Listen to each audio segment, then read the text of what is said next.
పిఠాపురంలో AP deputy CM Pawan Kalyan మాట్లాడుతున్నారు. ఇప్పుడు లైవ్ చూద్దాం. కలిపి 70 సంవత్సరాల ఈ పాలనలో 5 సంవత్సరాల దుష్ట పాలనలో వాళ్ళు మర్చిపోయారు. అంటే ఓట్ల కోసం బుగ్గలు నిమరటం, తలకాయలు నిమరటం ఇవి కాదు. కష్టం ఉన్నప్పుడు పక్కన ఉండాలి. అధికారుల మీద దాడి చేయకపోవటం, వ్యవస్థల్ని బలోపేతం చేయటం. అందుకని ఈ రోజున రోడ్డు పడింది అంటే మీరు పిఠాపురంలో గెలిపిస్తే ఆ గెలిచిన వ్యక్తి రోడ్లు లేని వాళ్ళకి రోడ్లు చేయడానికి ఎంతమంది సహకారంతో, ఇది నా ఒక్కడిది అని చెప్పట్లా, అంటే ఒకటి పూనుకోవాలి. Politics is a thankless job. ఎవరు గుర్తుపెట్టుకోరు. మరుపు మానవ సహజం. ఇన్ని కోట్ల డబ్బు ఉంటుంది సినిమాల్లో, ఇవన్నీ వదులుకొని ఎందుకురా సుఖానం ఉన్న ప్రాణం దుఃఖాన్ని పెట్టుకుంటాం మా అమ్మ అంటా ఉంటుంది. నాకు ఎప్పుడు దుఃఖం అనిపించలేదు, నాకు చాలా సంతోషం అనిపించింది. చెప్పులు లేకుండా మట్టిలో నడిస్తే, రోడ్లు బహిర్భూమి అంతా నిండిపోయి మలమూత్రాదాలతో నిండిపోయి అలాంటి రోడ్ల మీద నడిస్తే నాకు సగటు మనిషి కష్టం, సగటు మనిషి బాధ, వాళ్ళ అవసరాలు నాకు తెలిసి దాంట్లో నేను సుఖం చూశాను. అలాంటి వ్యక్తికి మీరు అండగా ఉన్నందుకు నా జన్మాంతం మీకు రుణపడి ఉంటాను. వేదికని అలంకరించిన శ్రీ తంగిళ్ళ ఉదయ్ శ్రీనివాస్ గారు, గౌరవ పార్లమెంట్ సభ్యులు, Shri Shashibhushan garu, principal secretary Panchayati Raj and rural development, Shrimati Varavula Satyaprabha garu, MLA Prathipadu, Shri Totta Sudheer garu, chairman civil supplies corporation, అలాగే SVS Varma garu, Shri M Krishnateja, director Panchayati Raj and rural development, Burra Krishnaraju garu, అలాగే ఏదైనా ఒక పని చెప్తే ఆగ మేఘాల మీద యంత్రాంగానంతా ముందుకు తీసుకెళ్లే మన ప్రీతమ కలెక్టర్ శ్రీ షణ్ముఖ్ గారు, అలాగే ఎస్పీ పాటిల్ గారికి మనస్ఫూర్తిగా నా హృదయపూర్వక నమస్కారాలు.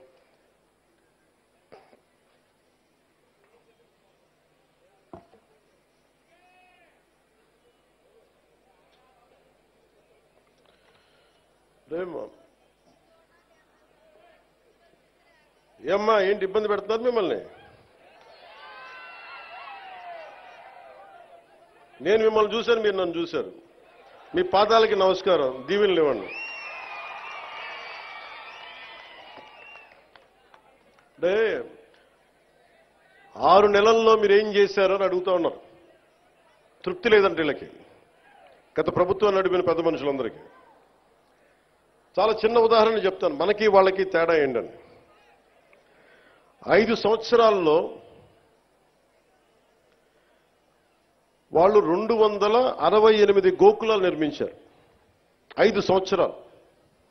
మన వచ్చిన 6 నెలల్లో 12,500 గోకులాలు నిర్మించాము.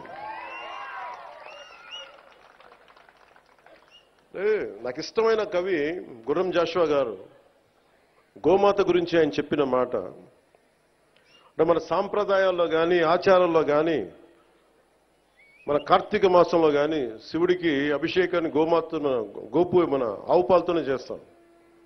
అంటే తల్లి పాలతో సరి సమానమైన పాలు ఇస్తుంది కాబట్టి మనం గోమాత అంటాం. ఇది గుర్రం జాషువా గారు చెప్పింది గోమాతను ఉద్దేశించి. నీ నుంచి వచ్చే పాలలో వెన్న వస్తుందని తెలుసుకున్నాను కానీ నీ మనసే వెన్న సుమ, కోసిన గొంతు కోసినా బాధపడకుండా అలాగే నిలబడతావు తల్లి.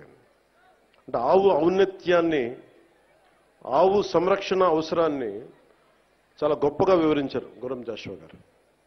అంటే ఆవు బాగుంటే రైతు బాగుంటాడు, రైతు బాగుంటే దేశం బాగుంటుంది. మనకి మిల్క్ వైట్ రెవల్యూషన్ చెప్తాం గుజరాత్లో. ఎంత 60,000 కోట్ల రూపాయలు అక్కడ ఉన్న మహిళలు పాడి ద్వారా 60,000 కోట్ల ఇది అంత ఉంది. వీళ్ళు ఇక్కడ తీసుకొచ్చారు అమూల్ని. గత ప్రభుత్వం దారుణంగా చిత్తూరులో కానీ మిగతా చాలా జిల్లాల్లో పాడి పరిశ్రమ అంటే ముఖ్యంగా డైరీస్ని చంపేశారు. గవర్నమెంట్ డైరీస్ని. ఎవరి దగ్గర డబ్బులు ఉండకూడదు, డబ్బులు వాళ్ళ దగ్గరే ఉండాలి. మనం ఎప్పుడు దేహి అంటా ఉండాలి. డైరీస్ని చంపేసి వాళ్ళ సొంత డైరీలు పెట్టుకుంటా ఉన్నారు. ఈరోజు మనం నిర్మించిన 12,500 ఈ గోకులాలు కానీ భవిష్యత్తులో నిర్మించబోతున్న ఇంకొక 20,000 ఇంకొక 20,000 గోకులాలు కానీ అవి ఒకటి 2 కానీ 4 కానీ 6 ఆవులు కానీ పాడి చేసుకునే ఏవైనా సరే కనీసం 2 ఉంటే ఒక 1,000-2,000 పెరుగుద్ది. ఎందుకంటే దానివల్ల రక్షణ ఉంటుంది, ఎండపొడ ఉండదు, శుభ్రత ఉంటుంది. అంటే ఇది కూడా ఆలోచించలేకపోయింది గత ప్రభుత్వం. అదే మన ఇంట్లో ఒక ఆడబిడ్డ పెళ్లి జరిగితే గతంలో ఆవుని కానుక ఇచ్చి పంపించేవాడు. అంటే గోవు అంతది మనకి. అలాంటి గోవుని సంరక్షించుకోవడం కోసం ఈ రోజున మనం 12,500 ఒకేసారి మనం ఈ రోజున ఓపెన్ చేస్తున్నాం పండక్కి. ఈ గోకుల ద్వారా అత్యధికంగా లబ్ధి పొందేవారు చిన్న రైతులు, కౌలు రైతులు, బడుగు బలహీన దళిత గిరిజన వర్గాల వారు, ఎస్సీ ఎస్టీ మరియు ఇతర వర్గాల్లో ఉండే బిలో పవర్టీ లైన్లో ఉన్న నరేగా నిధులతోటి 90% సబ్సిడీతోటి పశువుల షెడ్లు చేసుకోవడానికి ప్రభుత్వం, ఎన్డీఏ ప్రభుత్వం నారా చంద్రబాబు గారి నాయకత్వంలో ప్రోత్సహిస్తుంది. ఈ స్కేల్లో, ఈ స్థాయిలో, ఇంత తక్కువ సమయంలో నిర్మించడం ఒక ఘనమైన విజయం. గత ప్రభుత్వం స్కాముల్లో రికార్డులు సృష్టిస్తే ఈ ప్రభుత్వం ఒక పల్లె పండుగ ద్వారా, ఒక గోకులాల ద్వారా, సకాలానికి జీతాలు అందించడం ద్వారా, పెన్షన్లు పెంచడం ద్వారా ఇది మనం అలాంటి అభివృద్ధి పనులతో రికార్డు సాధిస్తున్నాం. ఇందాక చూసాం మనం ఏడీబీ రోడ్డు చూసాం. దాదాపు 2-3 నియోజకవర్గాలకు పనికొచ్చే 30 కిలోమీటర్ల రోడ్డు 5 సంవత్సరాలు దాన్ని వదిలేశారు. ఈరోజు వచ్చిన దాంట్లో మొత్తం కూర్చోబెడితే మొత్తం దాదాపు అక్కడ 2-3 ప్యాచ్లు తప్ప రోడ్డు ఆల్మోస్ట్ అయిపోతా పరిస్థితిలో ఉంది. ఆగస్టుకి అయిపోద్ది రోడ్డు, వచ్చే ఆగస్టుకి. అంటే ఇది ఎందుకు చేస్తున్నామంటే, ఎందుకు చెప్తున్నానంటే, అంటే నిజంగా కమిటెడ్గా ఉంటే డబ్బులు పనిచేసే చోట డబ్బులు వస్తాయి. కష్టే ఫలి అంటాం. మనకి శ్రమ ఉన్న చోట పెట్టుబడి వస్తాయి. ఈ రోజున మేము కోరుకుంటుంది గోకులాల ద్వారా మేము ఒకటే కోరుకుంటా ఉన్నాం. మహిళలు గుజరాత్ని స్ఫూర్తిగా తీసుకొని 60,000 కోట్ల రూపాయలు వ్యాపారం చేస్తూ ఉన్నారు. ఇక్కడ కూడా ఆ విధంగా మహిళలు భాగస్వామ్యమై ఇది ఒక రకమైన ఎంటర్‌ప్రెన్యూర్‌షిప్ అవ్వాలి. ఈ రంగం ఒక ఆత్మనిర్భర భారత్, ఎవ్వరి మీద ఆధారపడని భారతదేశంలో భాగంగా ఈ మహిళలకు కానీ, చిన్న రైతాంగానికి కానీ, పాడి పరిశ్రమ చేసే రైతాంగానికి కానీ ఇది లబ్ధిగా ఉంటుందని తెలియజేస్తా ఉన్నాను. ఆంధ్రప్రదేశ్లో మన డైరీ కోఆపరేషన్ సొసైటీలు చాలా తక్కువ. దీనిని 10% ఉన్నాయి, దీన్ని విస్తరించాలి అని నిర్ణయించింది. దాంట్లో నరేగా ఫండ్స్ తోటి ఈ రోజున మనం దీన్ని ప్రారంభించడం చేశాం.